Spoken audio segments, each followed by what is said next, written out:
இப்படியானாக்கள் வந்தா செருப்படுத்த அடிங்க.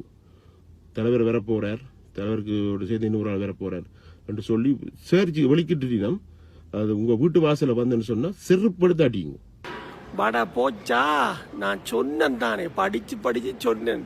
இந்த தலைவர் உயிரோடு இருக்கிறார், அவர் மீண்டும் வந்து போராட்டத்தை ஆரம்பிப்பார் இப்படி என்று சொல்றவங்களை நம்பாதேங்க. அவங்க இப்படி தலைவர் வர்றாரு, போராட்டம் ஆரம்பிக்க போறாரு, காசு எக்கச்சக்கம் காசு சேர்த்துருக்காங்க.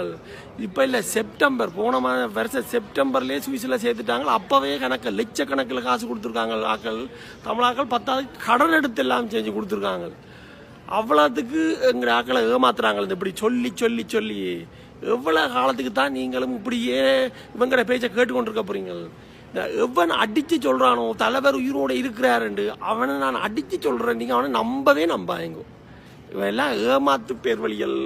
இவங்களை ஏற்கனவே சுத்திர காசு சுத்திரவங்க இப்ப திரும்ப சுத்துறாங்க.